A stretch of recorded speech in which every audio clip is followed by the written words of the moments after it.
My seems really, really slow today. Bro, I'm just happy the internet came back. Story, make it pop. Fly laughs, don't let the rhythm Good morning, everybody. It is Social Surge with Fly and Mo, waiting to go live on Instagram because it's telling me it hasn't done it yet. What the heck? And not my what the heck. Okay.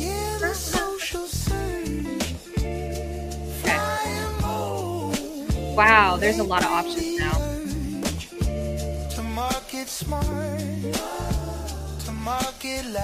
So as far as I can see, I haven't gone live on Instagram yet. I don't know what's going on. Good morning, everybody. It is Social Surge with Fly and Mo. I'm Mo Regalado. Over there is Miss Fly Jamerson. We are trying to figure our shit out this morning because the program that we use, StreamYard, has changed, which is kind of cool. However, I still haven't gone live on Instagram, and I don't know why that is. It's not showing up on mine either. Right? So, like, I go and I go live. Yeah, I click the go live button, and there's no go live. There's no go live. What the heck? Well, good morning, everybody, and happy Thursday. Thanks for joining us here on this episode of Social Surge. Surge. Today, we are talking about making sure that you are FTC compliant. I know it sounds so fascinating, but this is something that I've been seeing pretty regularly as of right now. I wonder why this is really bothering me that I can't click the go live button. My mom's just going to be like, where are you guys? I know. What the heck's going to be? He's going to say, where are you guys too? Which is... Yeah, I don't understand why we can't go live. See, on the tube. Yeah, what the heck's on YouTube? Okay, so I don't know. Whatevers. Okay, we'll just keep going. I've been noticing that there's a lot. No, IG is not working. I don't know. Called it. Also, look at that headshot. I love it. That is from. Let's pull back up. Yeah, that is from 2011. Yeah, that's kind of like it's an old photo. Okay, so StreamYard has changed. So let's go back. StreamYard has changed. The reason why Fly and I are just kind of like, what the fuck is going on? Excuse my language. Whoops. Wow. I need a full, like, man, when we were on Commercially Speaking, and then like Timmy's setup is like Timmy Barron's setup is so great, right? But he has like all the whole like boot. I needed like, maybe that's my New Year's resolution is I'm just gonna go full on shock jock.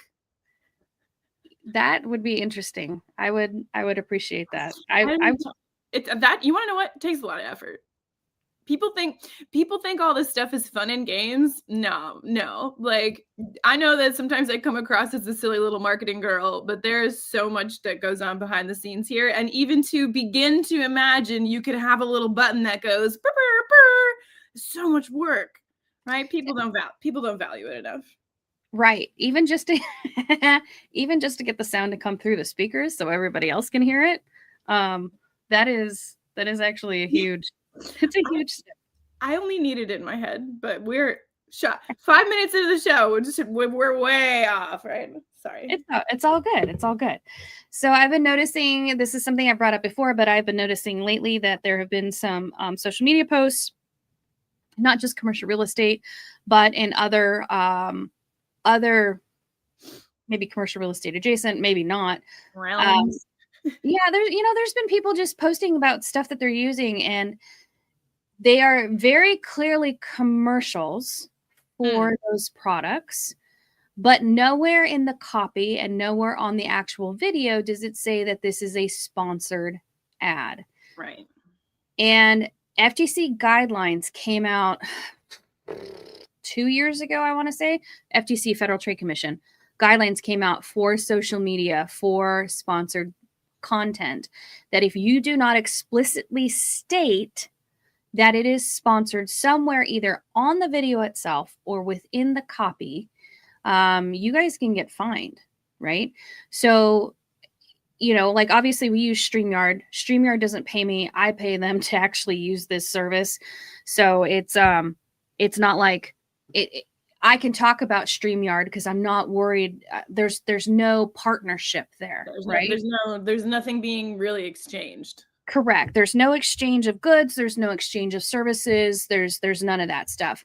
But when you have people specifically talking about various products that they're using, and it is clearly an ad or a commercial, that is an issue. So as we go into holiday season, as we know, we're what, 6 weeks out from Christmas, I think. I know. Christmas is right here. You want to make sure that all of your branded posts and all your branded content is explicitly stated. So the rule is if you have a material connection to a brand, whether it's money, free product, or a discount, you have to disclose it. Disclosures, they have to be clear. People have to understand that this is sponsored, that that the information that you are providing is factual, and it can't, now it has to be able to where people can see, right? So that you'll see a lot of stuff at the top of like an Instagram post. It'll say #sponsored ad, right? Right at the top, because people can see that.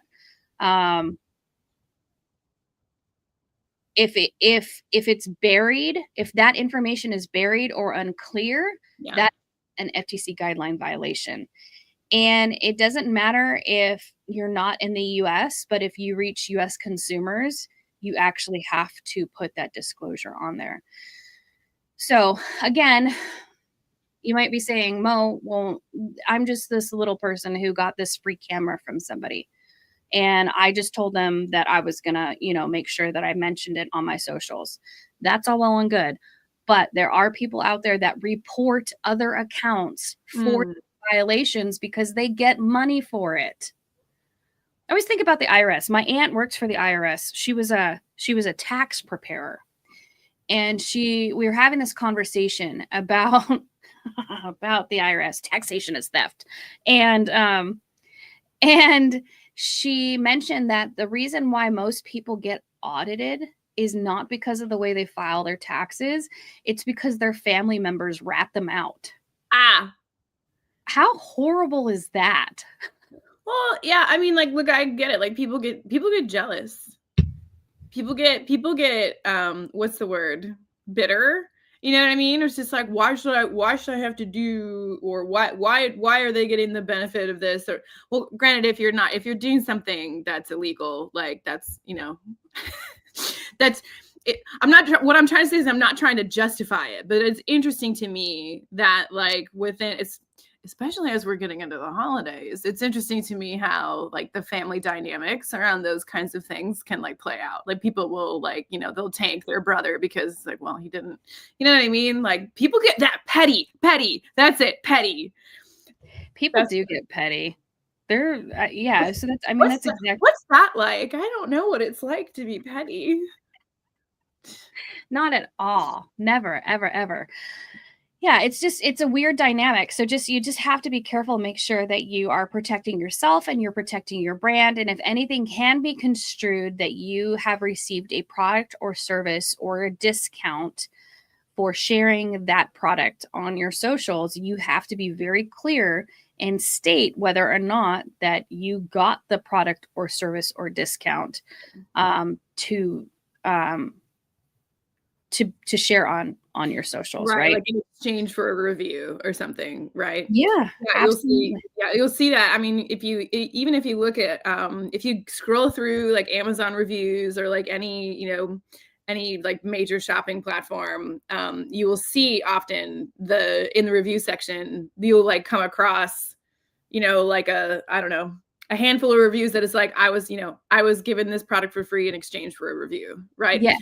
And so can you tell me, like, for the viewers at home, why would you need to just, like, what is the reasoning behind needing to disclose that? Well, it's a law. It's a guideline. No, but like the reasoning behind, like, why would somebody, what is being obfuscated if you do not disclose? Like, do you understand what I'm trying to say? No. why is it important that people disclose that they were compensated? Okay, yeah. Now I understand what you're saying. Okay, yeah. So That actually, was a me problem, not you problem. so it's actually interesting that you bring that up, because there was a lot of think of the Paris Hiltons of the world, think of the influencers of the world, who have, and they obviously influencers, they have millions of followers, right? Well, they were receiving product, and I'm not calling out Paris Hilton. She was just the first one that came to mind. I don't know why, but they were talking about products on their socials, and of course, when you talk about it, if you're of that stature and you're talking about a product that you're using, if you don't disclose, one, obviously people are going to go buy it, right? I mean, think about who was the chick that did the bathwater thing. Like, and then there was Sydney Sweeney. Sydney Sweeney there was a bath. Well, I think before her, there was somebody else that did bathwater. No idea. Yeah, it's just really gross. But, you're working with a company and you're selling bathwater. Well, of course, if you're a freaking perv and a weirdo, you're going to go buy that bathwater, right? They made it in, didn't they said allegedly they used and who knows, like whatever it was genius marketing, whether they did it or not. But they said that they were like, oh yeah, we put the bath water into the soap, and then you could buy the soap, whatever soap that was. There was a soap that did that. I mean, there's just been all this weird stuff that happens, right? But the fact of the matter remains is that you have these influencers that are talking about a product that they were either paid to endorse, they received for free, they got a discount, and then all these people go and buy the product. And if there's something wrong with the product, the only reason they got it is because their favorite influencer told them to buy it.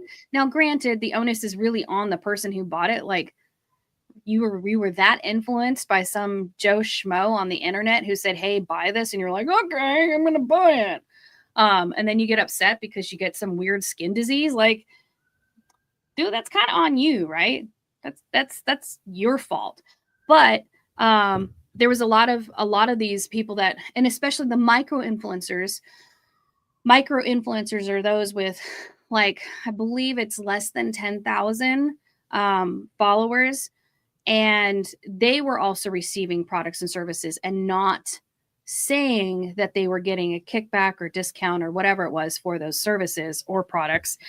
And again, people were going and buying them, and then bad things happen. So now it has to be disclosed. There's also the whole thing about, I was actually watching this girl on TikTok who had received something from a company, and she did not claim it on her taxes. And the company, obviously, that's part of their marketing budget. So of course they're going to line item that stuff, right? And so she gets told that she owes back taxes for it, right? She owes taxes on it because it was taxable income. And she's like, I didn't even get anything. Like, they just sent me a box and I talked about it on my social, and like now I have to pay $5,600 in taxes. And she's like, it wasn't even worth like $10,000 worth of product. Like they said, it doesn't matter. They can put whatever amount that they state on it, and then that is technically taxable income for you. And so she was freaking out because she had to pay taxes, and was like, just because you didn't know doesn't mean that you're not going to have to pay. So the whole reason why is that there was a lot of, and the reason why the Federal Trade Commission created these guidelines is because of the fact that we had so many influencers talking about products, getting people to buy them, and there was no recourse of action. They weren't saying that they were specifically paid to endorse the product. Yes. That's not truth in advertising, right? So if you see somebody like The Rock randomly on an IG live talking about underarm deodorant and how great this underarm deodorant is, one, it would probably be really weird, but also at the same time, you'd have some people like, oh, if it works for The Rock, then it must work for me because I'm a big man, manly man who sweats a lot. I don't know, whatever. I don't know where I'm going with this analogy, but people would go out and buy it, right? Well, then what happens if that product ends up, causing people to have a third eye. I don't know, right? Like who's responsible for that? What timeline is that? Can we plane shift into that? That might be an easier problem to solve than some of the problems that we have right now. It's like so absurd, the level of absurdity. But that's the whole reason why you have to disclose these things. And like I said, you don't really have to worry about the layperson. You have to worry about those people around you that are going to be the ones that turn you in. And as a marketer, it is our job to tell you if you receive a product or service, and you go on your socials and you talk about it, you have to disclose whether or not you got paid for that. If they gave it to you for free and you did the review, you still have to say that you got the product for free in, what's the word I'm looking for? For doing the review. Yeah. Right. That's the whole reason why you got the product, is because you said you would do a review. So, holiday promos equal increased risk all the time, especially with the limited offers and coupon codes. I've actually worked in direct to consumer sales on social, and that in of itself is a shit show.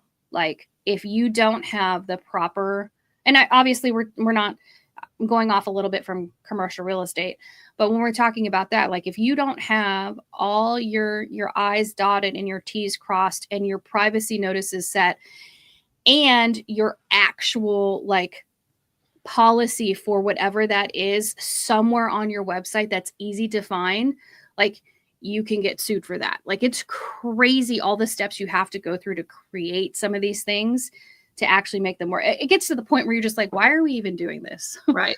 Well, and I mean, rules like this, I mean, like, even though most of the instances of like paid partnerships or like, sponsorships or, what, like endorsements, all that kind of stuff on social media, definitely outside of commercial real estate, and definitely like, in products, right? Tangible products that are being marketed, not services necessarily. Right. But the same kind of rules, this just came up the other day when, there was a conversation about, well, this state's, the rules in this state for, advertising or marketing or anything, if you're a broker, like you need to include your license number within the, like the copy of the poster on a photo or in the brochure or whatever. Right. So it's like, and like, honestly, like looking into those rules, there are many, many instances of people not having that information there. And again, I think because we're in, social media and the internet to me is just like still the vast Wild West. You know what I mean? There is so much out there, and there's so many people doing things that, it's easy for things to slip through the cracks, or you just don't think of it because you're just like, oh, it's just on TikTok, or like, oh, I'm just like, it's a random thing that like doesn't really matter. But, so the rules, if you haven't looked into the particular rules and you're a broker in your state of like what information you need to be including and where, I would take a look at that, because same instance of like a family member ratting out somebody, to the IRS. It's like, you don't want another broker in your market taking a look at your stuff and being all salty that you got a deal and then sending you to some review board. You know what I mean? Just like the level of petty is amazing. And it's wild that we're bringing this up, obviously, because especially in my, in my experience, I've had pages that have been just bombarded with either bad reviews or, just really crappy comments. And as a social media marketer, it is really hard to keep up with all of that and make sure that you're still saving your brand. And it's because one person got pissed and decided, and we see this all the time, especially across TikTok, where, you have scores of people going and destroying brands or destroying people because one person said something. And it's the mob mentality exists. It's crazy, but you are absolutely correct when it comes to, I believe Washington State, especially for real estate agents, is also like that, where you have to have your license number. You have to have like all of your identifying, like what brokerage you work for. All of that identifying information has to be available within the copy of your post. Yeah. So there are very specific state guidelines. I would assume for commercial real estate, it would be the same, right? Because technically, they're under the same banner, but I don't know. I don't see a lot of brokers particularly in Spokane post, but it's always something that you should be fully aware of before you start posting online. And it's almost scary because you have to wonder, and I don't know the answer to this question, so I can't say whether or not it could happen. But like, say you have posts from 3 years ago where you were unaware that you were supposed to be disclosing this information or putting this information out there. Can they go retroactively and look at your content and go, okay, this is a fine, this is a fine, this is a fine, Crazy. right? I mean, that's just, I don't know the answer to that, but Yeah. that is absolutely. Yeah. And I mean, even in, there's other, I'm not as familiar with these. At some point I was reading up about them, but there's also, if you're in finance and like if you work for a bank or you work for a lending institution of any kind, right? There's very, and in fact, perhaps much more explicit guidelines and restrictions around what you can say, especially what you can say about a competitor. Yeah. It's very interesting. And then so there are, and of course, again, one of the problems or one of the challenges around all of these things is there's so much gray area, like you just said, or also how words can be interpreted, and then again, like if somebody doesn't like you or if somebody is a competitor and that if they come after you, it's sort of like, everybody going down the interstate is driving 10 or 15 miles above the speed limit. Just because everybody's doing it doesn't mean that the guy's not going to get out his radar and pick you. Right. The fact that everybody was doing it is no excuse for when they actually pin you down and are going to give you a ticket. There's no recourse, right? But I agree with you. It is interesting. Recently, I have seen more and more CRE adjacent, companies and services, putting out, and people, who have larger followings, putting out things that even if they are genuine, even if they are, truly, an organic testimonial, right? Like it has the appearance of that. And one thing I will say is that the one thing I do like seeing about it is that people in this industry continue to wake up to the power of social media marketing. Mm-hmm. Right.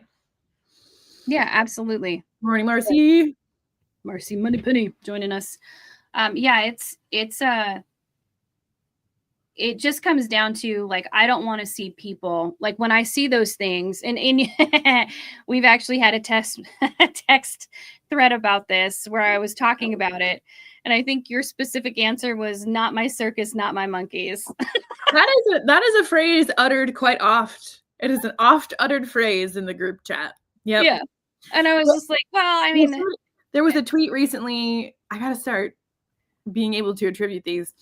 There was a tweet recently that was like, I stopped telling people they're wrong if they aren't paying me. Yes. I remember that tweet. I forget who it was, but I agree with that tweet 100% because, okay. Right. Like, why are you spending your time in it? For this environment is different. We want to be here. Right. This is a part of, our overall presence and strategy, honestly. Right. Yes. But yeah, it's why, why are you going to spend your time being a keyboard warrior? But again, it also comes back down to On the one hand, the pettiness, and on the other hand, it's sort of like, why, well, this actually just kind of feeds back into what we were saying at the beginning, is like, why do some people get to break the rules and others don't? Right. And tough. in that respect, also listen to the person who is your marketer, who is doing your social media. And if they tell you, "Oh, I was watching this show with Fly and Mo, and they were talking about this exact thing." And we need to be very clear and concise that it is a paid partnership, it is a sponsored post, we got something for free, we got a discount, we have to disclose that somewhere. And if you pull up and argue with them, I hope they come and tell me so that I can get into your DMs and go, right? Like, don't argue with them about this is what you have to do. I would rather have you err on the side of caution than have someone be petty and decide to turn you in because they're jealous of whatever it is that you've got going on. And you laugh and you're like, oh, that's never going to happen to me. Well, and people, and like people try to obfuscate it, right? Like they try to hide it because they like, people seem to think that there is, that by acknowledging the fact that there is some kind of, quid pro quo happening, that it makes the statement less valuable. And I get that. And I wish that we could change our mindset around that, because I think that relationships like that can be extremely mutually beneficial, and that somehow are also, like there's this one, oh, this is going to be so silly. There's this one account on Instagram that's just like this guy. I mean, I'm sure he's across platforms, but he just has a bunch of cows, and like the cows come in the house and they mess stuff up, and it's just like it's so silly. It's such a silly thing, but it started blowing up. And then they do all these like product placements where it's like the cow is always like trying to eat something. And so they'll like for 3 seconds, they'll put a bag of like Lay's chips on the table, right? Or they'll like go specifically, and like the people will invite them to like a Chipotle or something, right? And it's all, I mean, and those are all like brand partnerships, right? And so, it, to me, I'm not bothered by seeing those partnerships, because like it's, what a mark of success.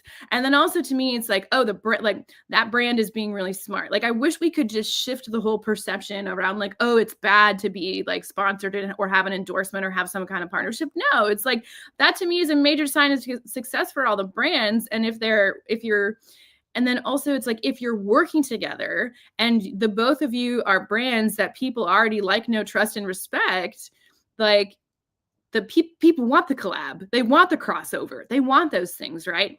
But I do understand the sort of stigma around like, oh, this feels forced. But like you can still, like inside of the content, you can still be genuine. You know what I mean? And if you're generally genuine in your content, and you show up the same way you always do, then it will appear seamless and like it lives inside of the vocabulary of how you show up online, even if you acknowledge that it's a sponsored post. The thing that I hate, and this will be the end of my diatribe for now, the thing that I do not like is when people are given those opportunities and then there's like a total like shift in tone. A total shift in like, it's like, it feels stilted, it feels contrived, it's not organic, it's not authentic, right? It's like, it becomes forced. That to me is like, you should not be doing that partnership anyway, because it's going to cause like friction inside of your content. This is so complicated, right? It's like, right. If the content that you're creating over whatever it is that you've received ends up becoming so overproduced, or to the point where you look vastly uncomfortable talking about it, then it's not something that you should be sharing. I guess this just comes down to when you're aligning yourself and doing collaborations with even other people, you have to make sure that you guys are comfortable, that you are comfortable doing that. if it comes across too salesy, if it is totally a 180 from the content that you're normally producing, it is going to come across as contrived, and nobody's going to pay attention, and you might lose a little bit of respect for it too, because now you're clearly schlepping something that people don't appreciate, and if you don't care about that, then that's fine. But for the most part, people want that authenticity, which is the whole reason why we connect on social media, right? We're looking for the authentic relationships. We're looking to build community, and we don't want to be sold. I don't want to be sold. Who wants? Well, technically, that's not true. I do actually want to be sold. I'm begging to be sold so well that I don't know that I'm being sold. One. Two, this is just a little funny anecdote before we go. But when I go to craft shows, or when I go into any kind of like craft market, I want you to sell me on your product. I don't want you to stand behind your table and as I walk in, just go, "Hi." No, tell me about this Art is Anal soap that you've made. I want to know everything there is to know about it. What kind of product? Does it have bath water in it? Just bring it full circle. Yeah, bring it full circle, baby. But I do want to be sold on your product, because I want to know that you're as invested in your stuff as I should be invested in your stuff. If you can't explain it to me, I don't want it. If you just stand there with your arms crossed, clearly you've never been in sales before. That is not a very welcoming gesture. Yeah, it's a fine line, right? I mean, so we have on these two ends of the spectrum, people who refuse to sell, and then people who are, hawking their wares with all kinds of undisclosed partnerships, right? And like, I can't, again, it's like you don't actually see too much of the latter in this business.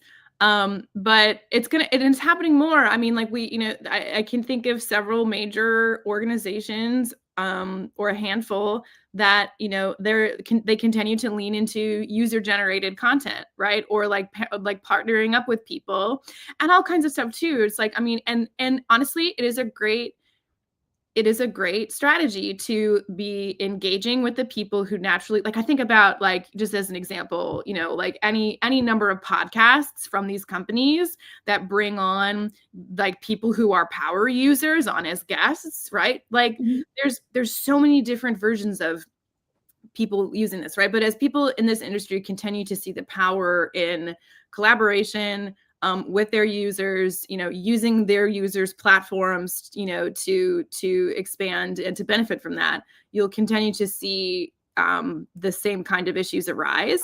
And then the one thing I want to say too is like, disclosure, whether that it's in the copy, or just somehow in the post or in the video or the photo, right? But then also on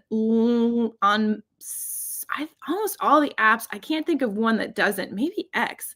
There's actually like a little toggle when you post that will flip on, that will say like, this is branded, or this is a sponsored post, right? And that different than saying like, oh, this is a paid ad. Like there's a toggle that you can actually push when you are posting something that will label it as sponsored. That's different than the whole like, Facebook ads or like boosted posts or anything like that, right? And so it's like they're giving you the tools to protect yourself.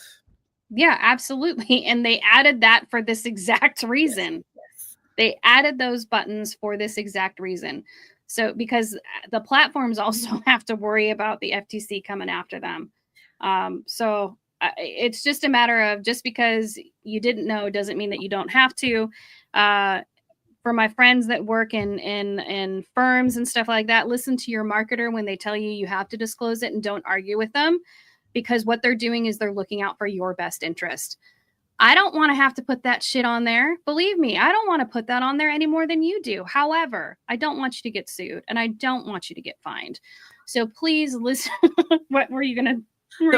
This goes here. It's adjacent, but this goes here. You cannot use Google Maps screenshots or Google Earth screenshots or screen caps in your marketing or on your social media. You can't. Really? Let us have a future conversation about that. I did not know that. No. Yep. No, you are not allowed. There's a lot of content that I've seen that comes from Google Earth that. Yes. Oh, that is a new show. That Keep is that. Maybe that's Tuesday's show talking Great. about. But done. Cross it off the list. That's what we're going to talk about. Let me go on a tirade about that because. Okay, I love that. So Tuesday we're going to be talking about what you can and cannot use in your social media posts, particularly your videos and your. Ooh, does that include like OMs and stuff like that? Everything? Oh, this is going to be a fun conversation. We're going to be talking about that on Tuesday because I had no idea. That's crazy. Okay, no, I'll save it. We'll save it. Woohoo! Okay. All right, everybody. Thank you so much for joining us on this episode of Social Surge with Flying Mo. If you have any questions about FTC guidelines, I can actually send you the link for the information that I have. There's a nice little printed handout that they have available actually through their website. It's a PDF. You can download it, print it out, put it on your desk just so that you have that information available. And for most of you, this doesn't apply, but for some of you, I have been seeing your content, and yes, it does. So everybody have a great weekend, and we will see you back here on Tuesday. She's always watching.